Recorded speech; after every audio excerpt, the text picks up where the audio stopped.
Greetings, that's a lot better. Greetings, greetings, greetings, Facebook family. I'm just going to wait for a few people to come in the room.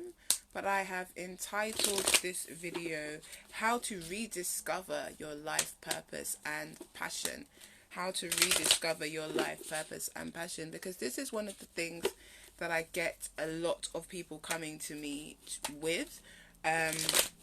People want to know, how do I find my passion? How do I find my purpose?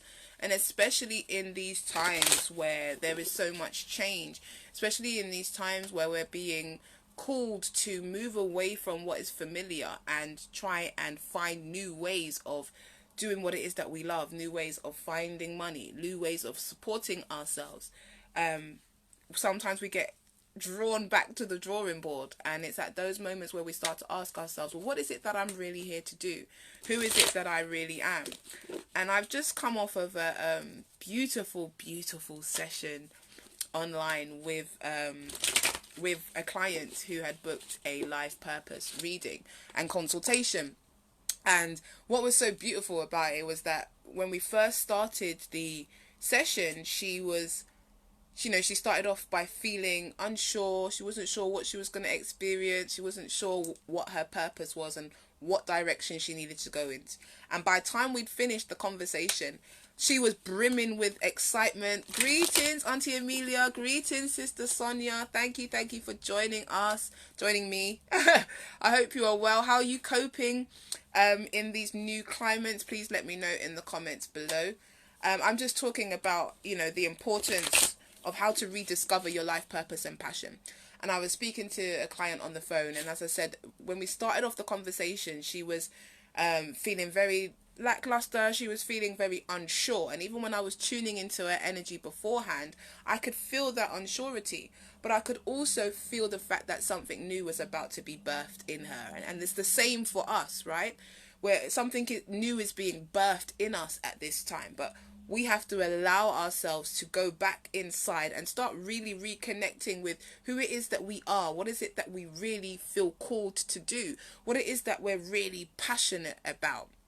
And so sometimes for people it can be difficult to really honor and hear that voice and hear that truth, because we also have the voice which says to us that we're not good enough, or the voice that says to us that, oh, there's already enough people out there doing that, or the voice that says to us, you can't make money from doing that skill. Most of the time when we're children as well, when we come to our parents with our ideas of what it is that we want to be, sometimes we get shut down and they say, well, no, that's not going to make you enough money.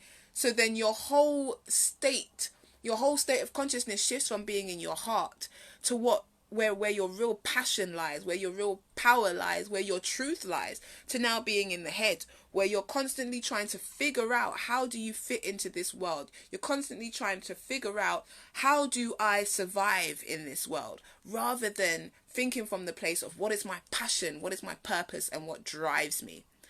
Also, sometimes it's our life experiences that prepare us for what it is that we are here to do.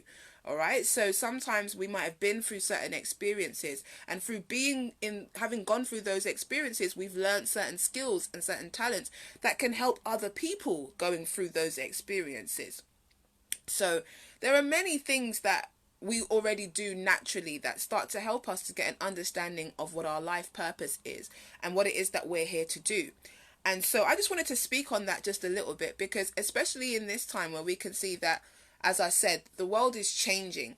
People's structure and foundation, the things that they place their structure and foundation in, all of the organizations, the business, the work, all of these establishments, that's all now starting to fall down. It's no longer as secure as it used to feel. So what do? How do you redefine and rediscover your purpose? How do you know what it is that you should be doing at this time? And so the first thing to do would be to just allow yourself to go into your heart. Now, when we're asking ourselves things, we normally are looking at answers outside of ourselves. We're normally looking for somebody to tell us something. But the most powerful way to really start understanding more about yourself and developing your connection with the part of you that knows all things is to create the space for stillness. Most of the time we're asking questions. We want to know, what is our purpose? What should we be doing today? Where should we be focusing our energy? Greetings, Sister Natalie. Mwah, sending you much love of the highest vibration. Yeah, sometimes you're asking, other people, what is it that I should be doing? Where, what is it my path and my destiny is? But we don't ask and actually leave the space for us to receive the answers, right? So if you're asking a question, you've got to create a space or create a way for you to be able to receive that answer. So the first thing that I would say in terms of if you're trying to identify or rebirth or reinvent your life purpose is to actually just sit with yourself, and open your heart and ask yourself, what is it that I love? What is it that my purpose is right now? And just sitting down and giving yourself that space and that time and just focusing on receiving and listening and being guided will help you to start understanding more of what drives you. You start to get ideas, you start to get feelings, you start to get things come to your mind, and that's when you start to tap into that flow of energy, that flow of intuition, that flow of divine knowledge and guidance, which is coming from your soul, because your soul already knows what it is that you came here to do and to be. Everything about your life is perfectly divinely designed. The time that you were born, the day that you were born, the family you were born into, the experiences that your family have, your friends and family. All of these things are pre-programmed and predestined into your soul blueprint before you came here. And your higher self, your soul, knows that experience. The ego and the personality are the aspects of constructed to help us learn how to maneuver and exist within this world, but it is the soul that knows exactly what it is that we are here to do. And that's why it's so important for us to develop a connection, a way of connecting with our soul, a way of connecting with that part of us that knows everything, so that we can be reminded of what it is that we came here to do. So the first step in learning to identify what your passion and what your purpose is to just sit with yourself and ask your higher self to show you, ask your soul to show you what your purpose is. The second stage would be to look at what gifts and talents do you have that come to you naturally. Are you somebody that's a problem solver? Are you somebody that, knows how to fix things? Are you somebody that sees opportunities where there's obstacles? Are you somebody that can say soothing words? Are you a great listener? All of these skills, all of these attributes are part of the talents, your God-given talents that you have been given.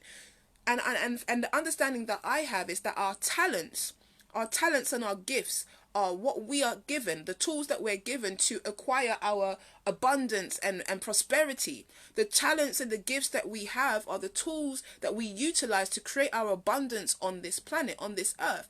And so when we use those talents and gifts in service to others, by us giving, we receive all of the things that we need, right? So another way of identifying what your life purpose and passion is at looking at what skills and talents you have naturally, things that you can do without even thinking.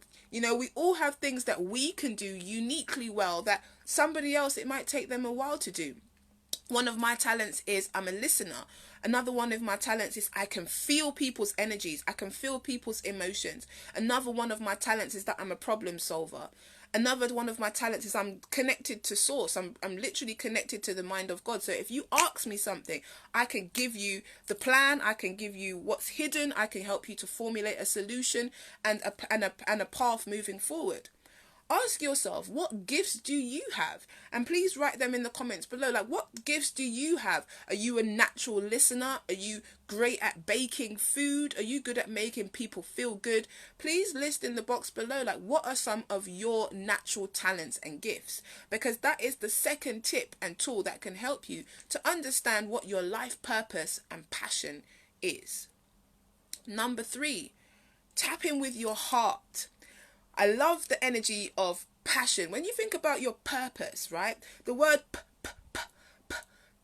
that energy of that's that energy that starts things and expands it. It gives it drive, right? So when I think of the word purpose, I think of passion. I think of my heart, right? Because that's where I feel those emotions of passion. That's where I feel the energy of drive. Drive is a fiery energy, right? It's a transformative energy. It gives you energy. It's invigorating. But when you have an intention, a desire, that comes from your heart, right?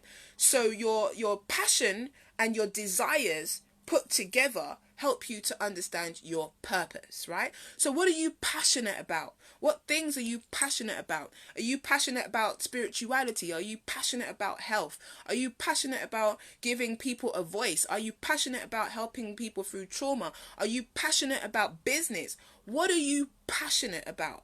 Because what you are passionate about will give you the energy that you need to fuel your purpose, to fuel your desires, to fuel your intentions. So identify what it is that you are passionate about, right?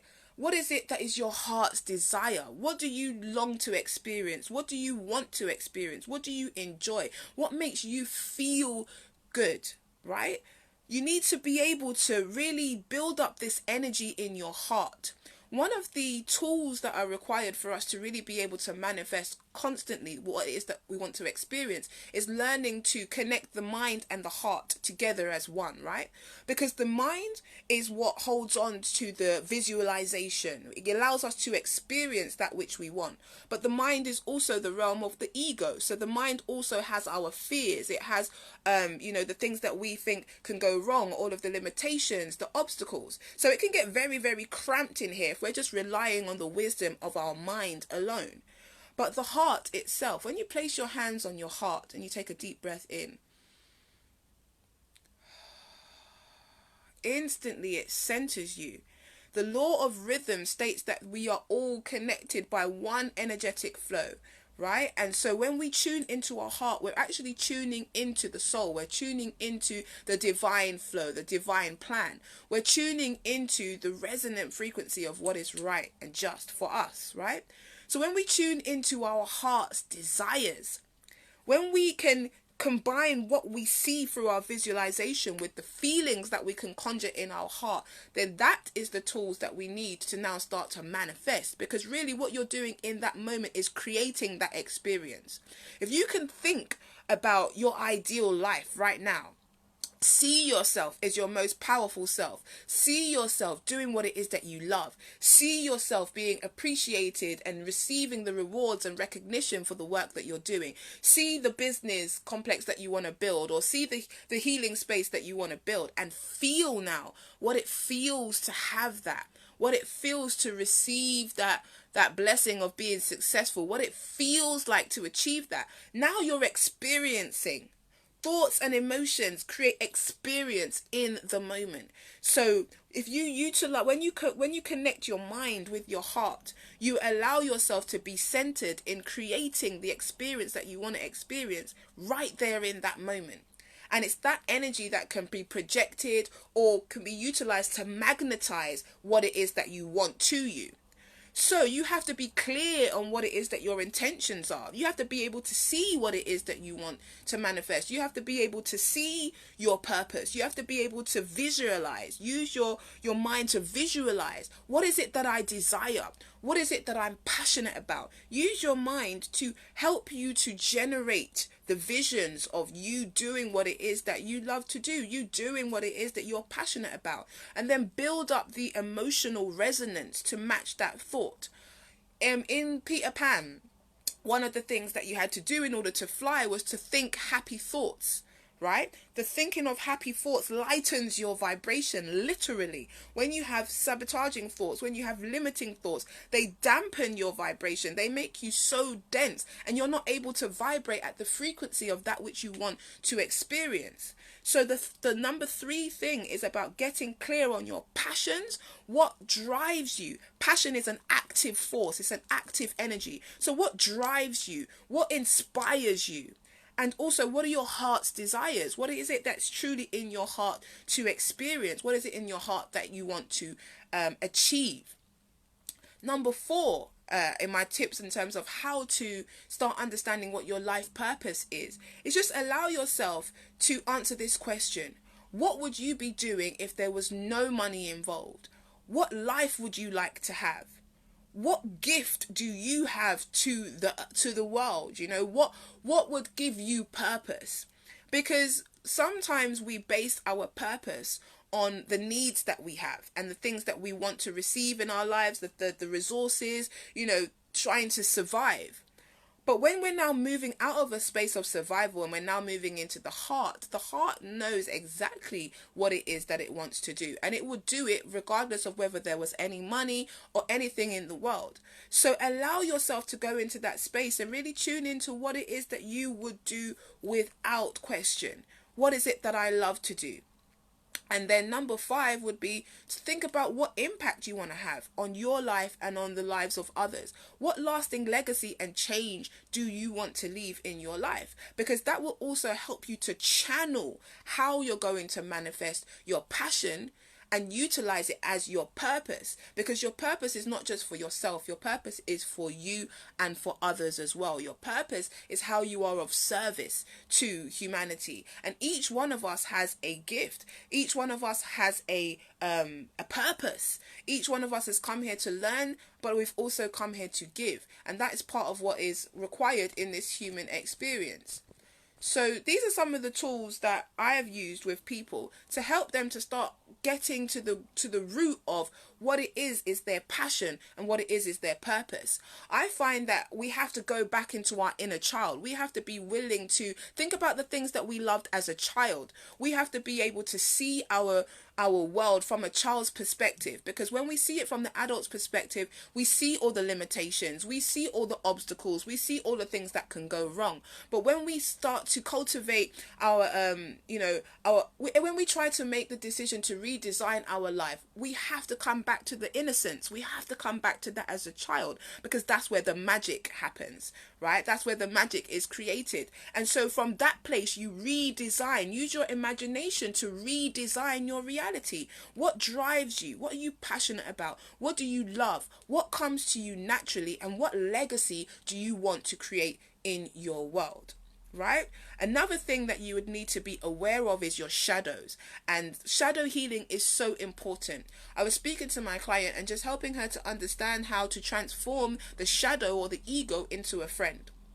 For me, the shadow acts as the part of you that is working in your favor, in the sense of it's the part of you that helps you to identify all of the things that could go wrong so that you can make a not perfect plan, but a better informed plan of how to reach your goals, right?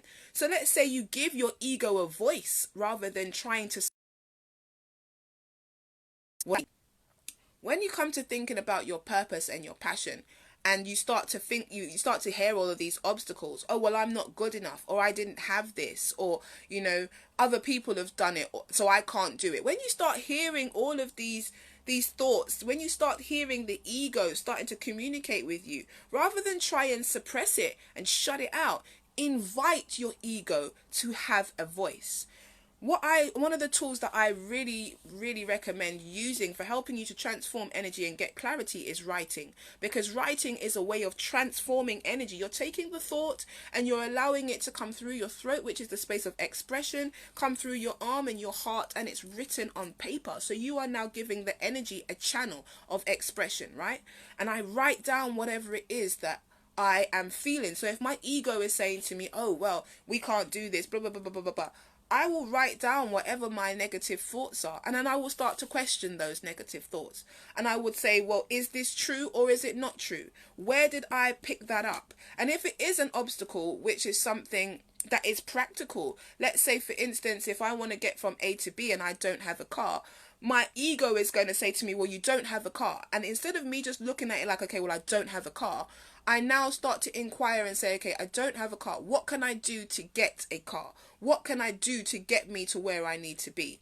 And so that's how you can utilize your ego, your limiting beliefs, as a way of helping you to now create a path of least resistance, right? Look at your ego as the friend. Look at your ego as the friend that is helping you to be aware of everything that's going wrong so that you can plan for it, right? And I look at it like this. Every time that my ego presents presents me with an obstacle, I can look at the opportunities. I can look at what I'm going to learn from overcoming that, because everything that you are going through is preparing you for that which you are to become and that which you want to manifest. So for example, every traumatic experience that you have been through has helped you to be a more loving and compassionate and understanding person. You might be a singer, and you know the experiences that you go through have helped you to now communicate through music in a way that's going to help other people to transform their energy, to be uplifted. So we do not understand that everything that we're going through in our life is always preparing us for what it is that we are to become. We have to turn our ego into a friend. We have to turn the shadow inside out. We have to use our ego to help us to fortify our strength and our power. I look at it like this as well, like my ego holds my power, right? And in order for me to unlock the power within my ego, I have to be one-on-one with my ego. I have to embrace it. I have to see it for what it is and utilize it for its purpose, right? So another thing that helps you to identify your purpose and passion, or another tool once you've identified your purpose and passion, is to just be aware of your shadow, be aware of your ego, and be willing to shed light on it.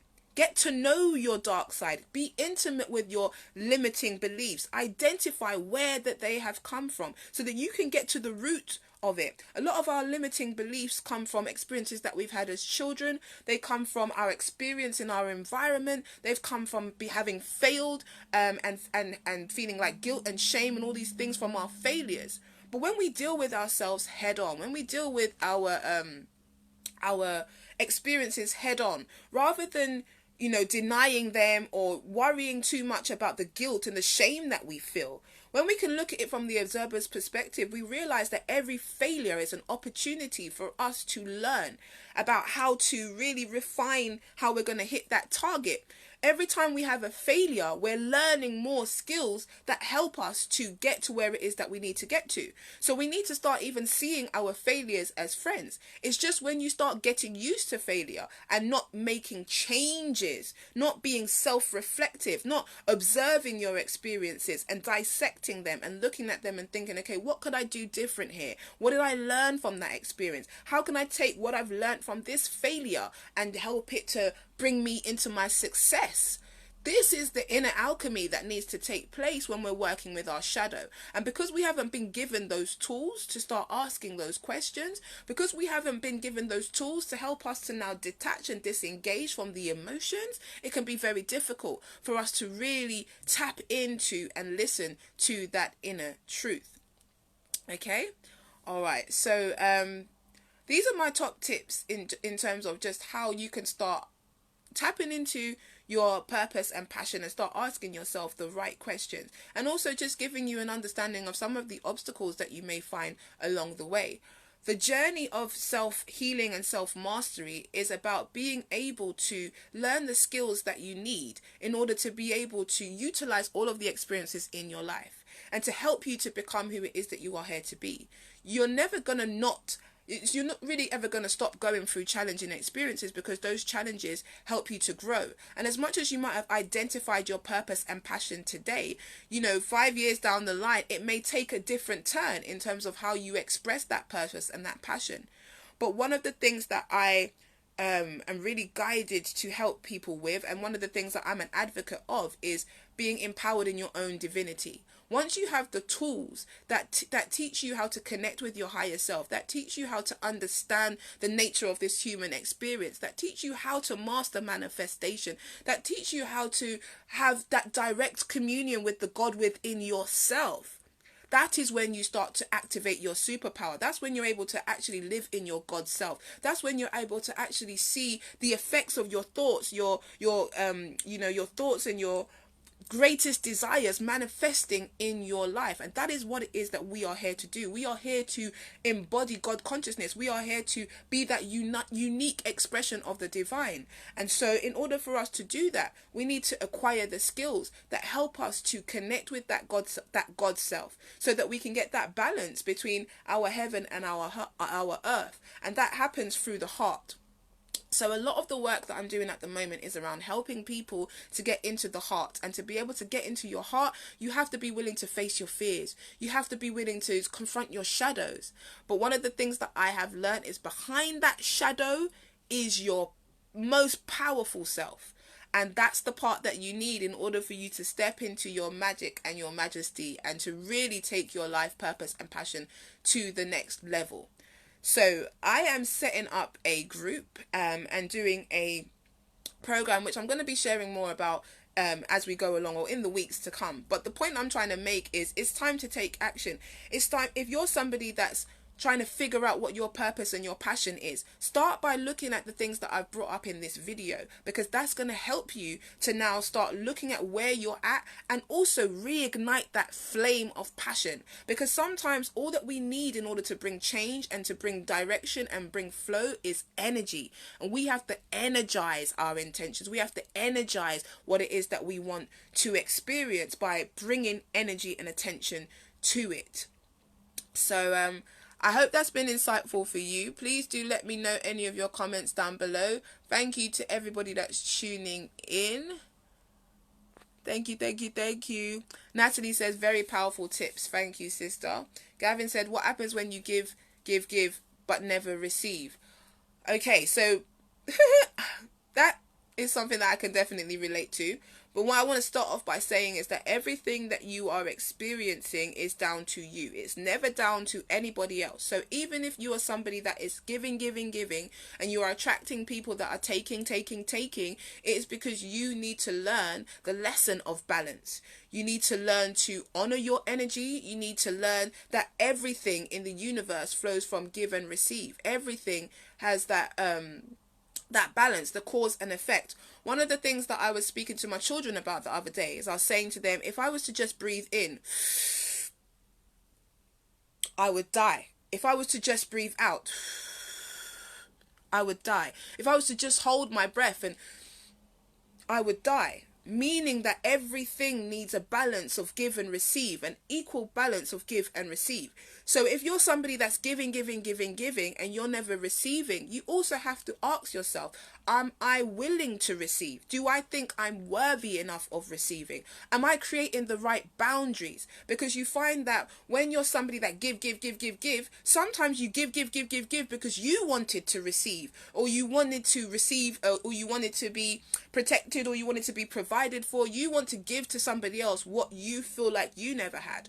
Also, sometimes we want to give because we feel like we want to give somebody because we want to, it fulfills something in us.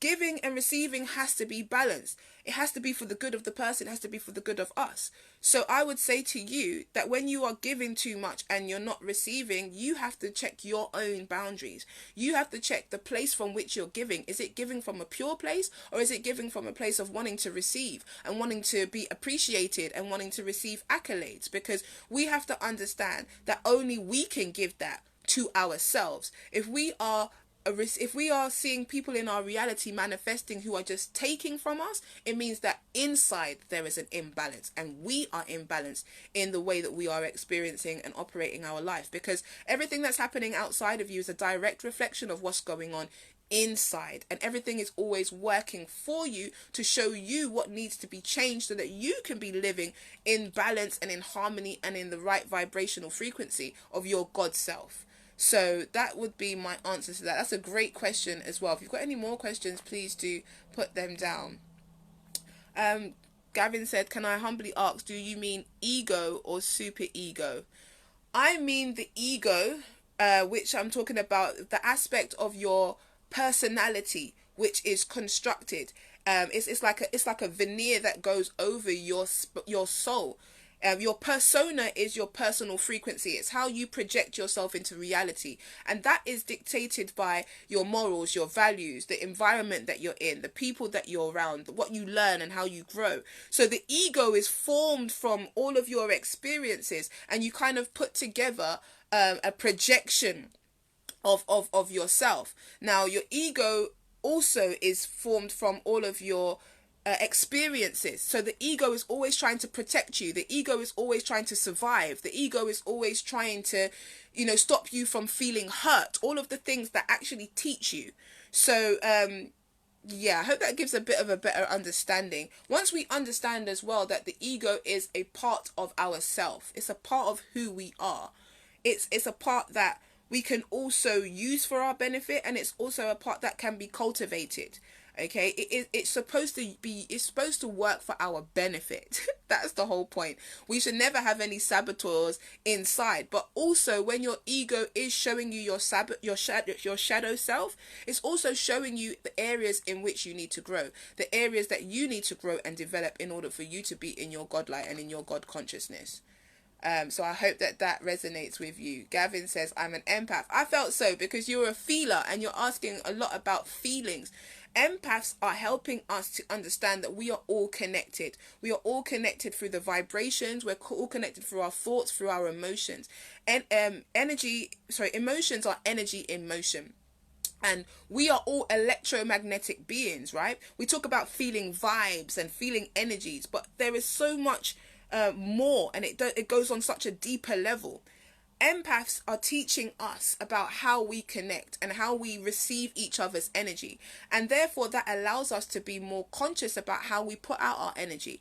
It allows us to be more conscious and sensitive about how we communicate ourselves, how we carry ourselves.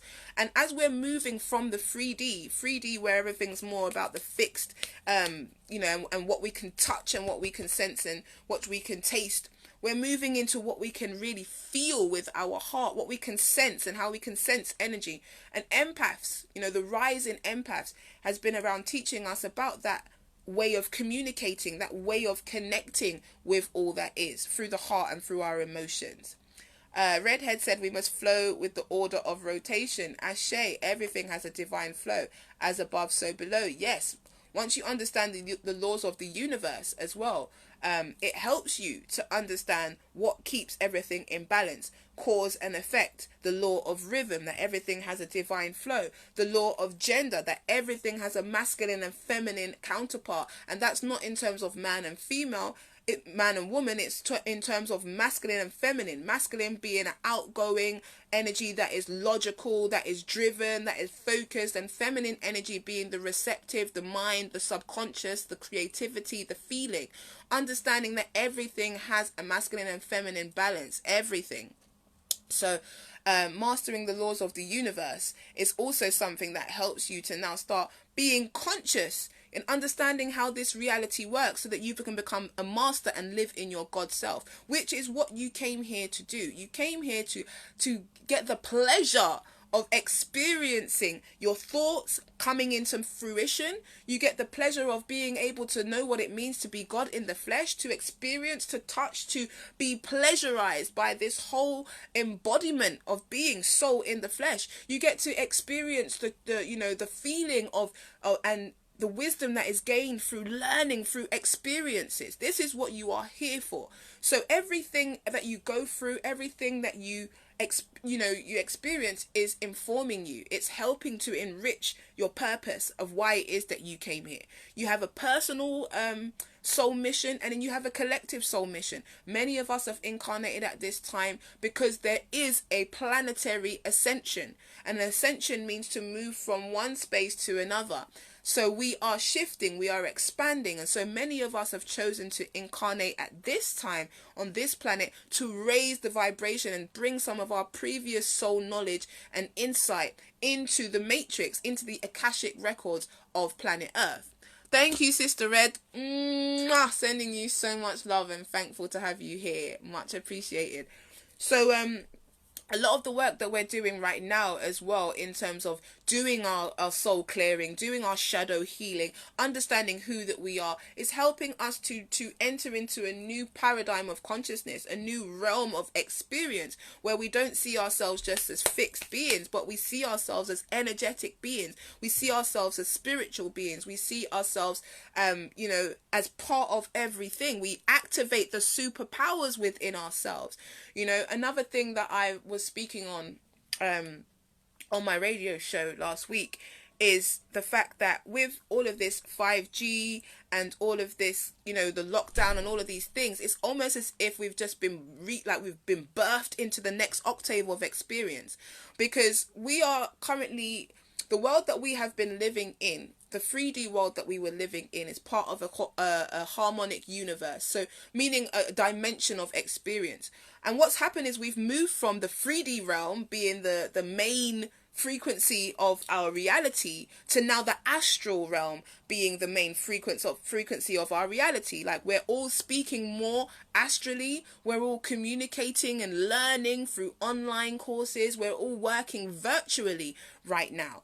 And it's also bringing up things for people in their shadow consciousness. People are feeling, you know, there's a rise in domestic violence, there is a rise in you know, mental health, there is a rise in emotional insecurity. People are being called to start doing some self-development work. People are now starting to be called to look inside and think about what it is that they want to do and where it is that they want to go. Who are they really? We're now starting to work on the inner workings, and that's the fourth dimension. The fourth dimensional realm of consciousness is the astral realm. It is the energetic realm. It's where our lower vibrational thoughts are, and where our insecurities are.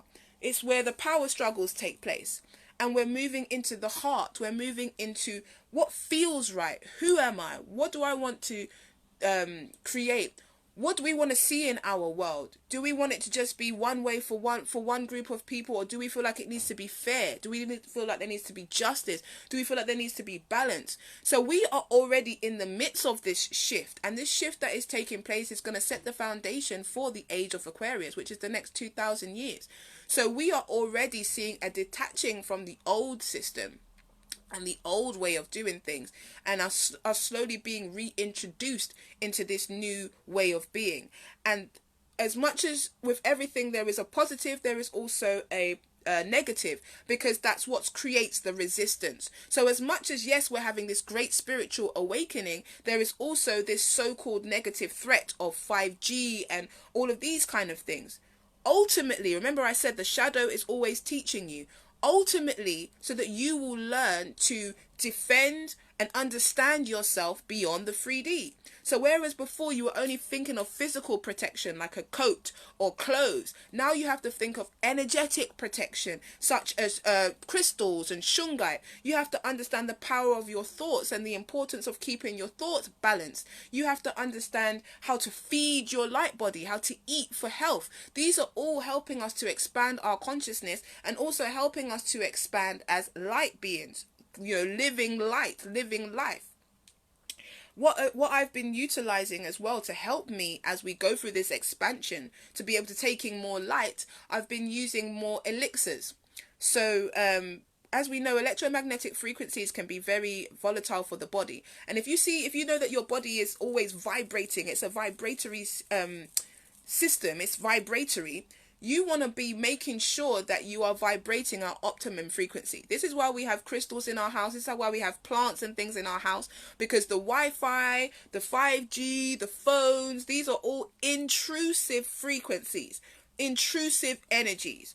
And so as we're expanding in our consciousness, as we're starting to connect to each other via our thoughts and our emotions, and spiritually and energetically, we're also experiencing an intrusion on that level that comes through the 5G and the Big Brother society and all these things. So we're also having to learn to boost ourselves on those levels, and we're also having to learn to protect ourselves on those levels.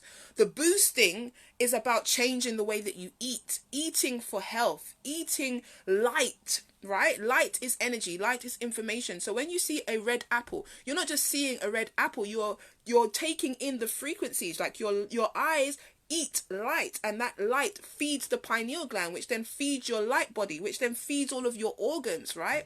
Every one of your organs has an auric field called a morphogenic field, a light body. When you heal the light body, it has an effect on the organs. An example, last year, I've spoken about this before, my ex-husband was in hospital. He was in a coma, and his body was very, very weak.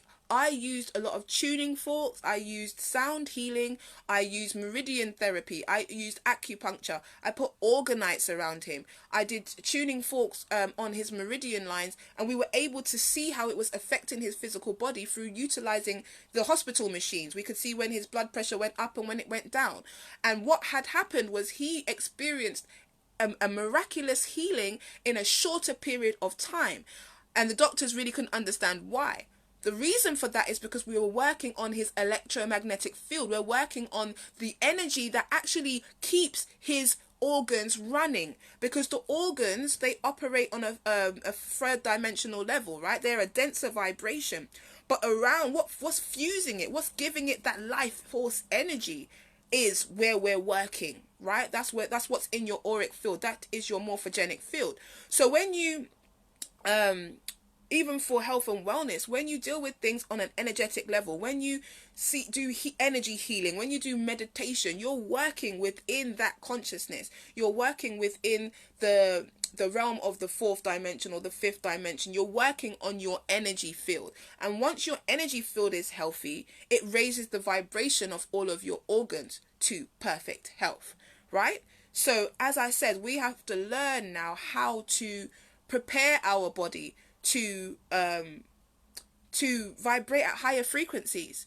In order for us to be able to tap into our gifts of telepathy and intuition, we have to be vibrating at a certain frequency. We have to be eating the right foods. We have to be practicing meditation so that we can maintain that space. When we wear crystals, we're protecting our energy field. When we do our prayers and our meditations, we are setting our intentions and protecting our energy fields. So we are having to learn a different way of being human, so to speak. So from what seems like a tragedy, we are also having an upgrade. We are learning more about ourselves as beings.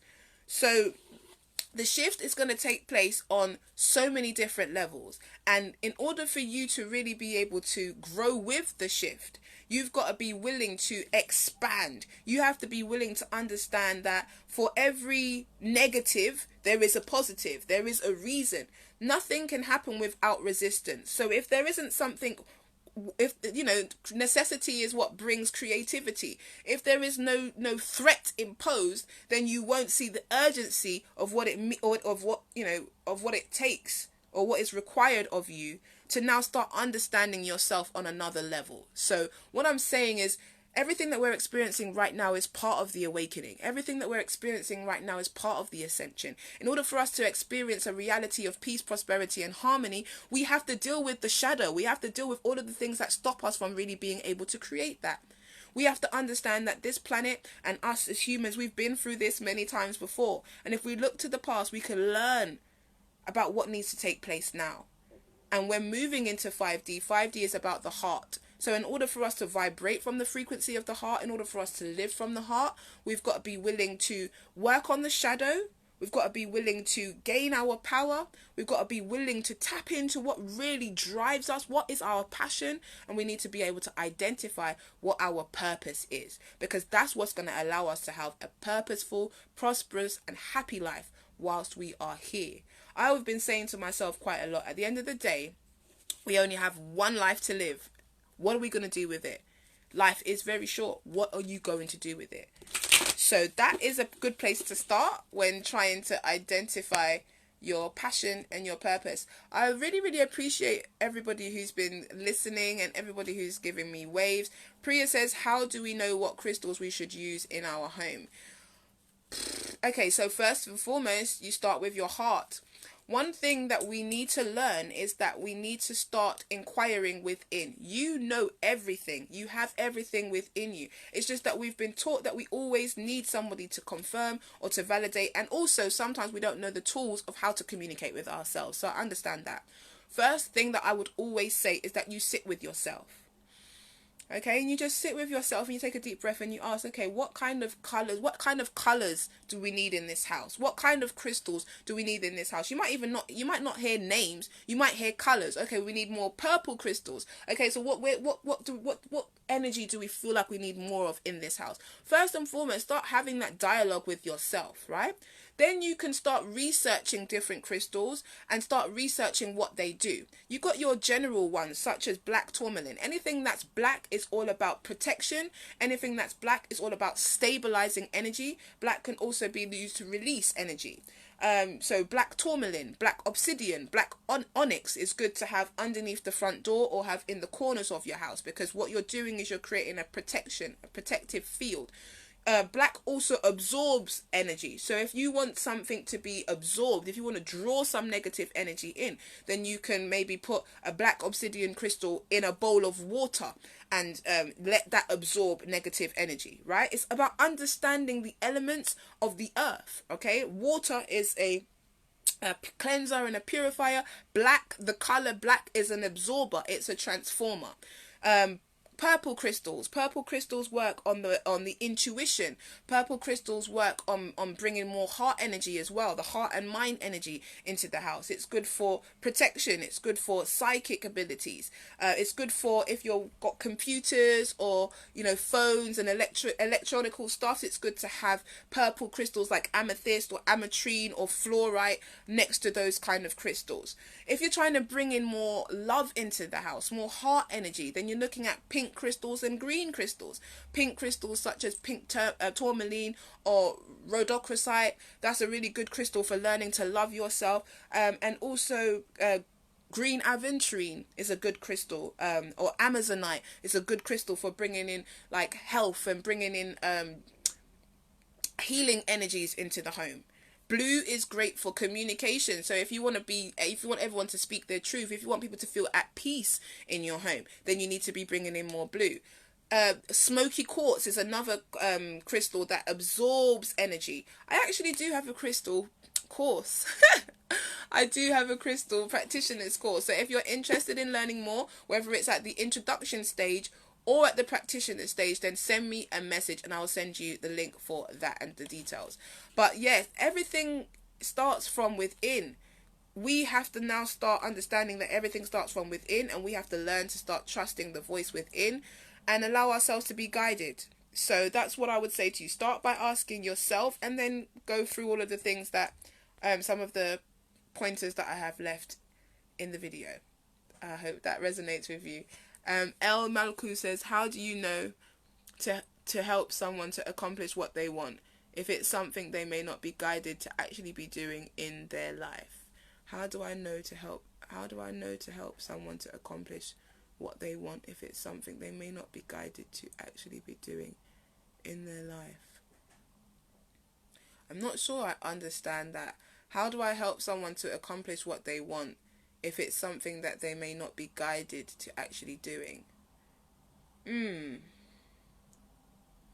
I mean, the best way to guide somebody to accomplish something is to help them to set out a plan.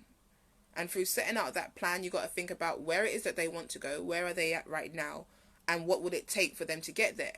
But I think what it is that I'm not having difficulty with, but what doesn't feel right to me, is as long as it's something that they're passionate about, as long as it's something that they can connect with, then they can manifest it. It can happen. But to try and create something from a place of not having your heart aligned to it will be difficult in itself anyway. So I would always want to be encouraging people to tune into what is right for them. What do they enjoy? What is their passion? Because from there, everything comes. It's all about tuning back into the heart. So I hope that I've answered that in the best way that I can. Sonia says, insightful response about giving and not receiving. Yes. All right. So if there's anybody who has any questions or anything else that you'd like to add, then please do leave a comment below. I thank you all for joining me, and I will be back with some live readings. So if you want to have a reading done, that can just be based on what you need to be looking at in terms of your life purpose and your passion, then please do jump on the next live or leave me a comment in the box below. I'm sending you much love. I really hope that these tools and tips have been informative for you. And if you need any more support around helping you to really hone into your life purpose and passion, if you need support in helping you to tap into your spiritual gifts, start understanding the laws of the universe, and start understanding what it is that you're really here to do, then please do contact me and we can get that journey started. I'm sending you much love of the highest vibration. Speak soon. Bye.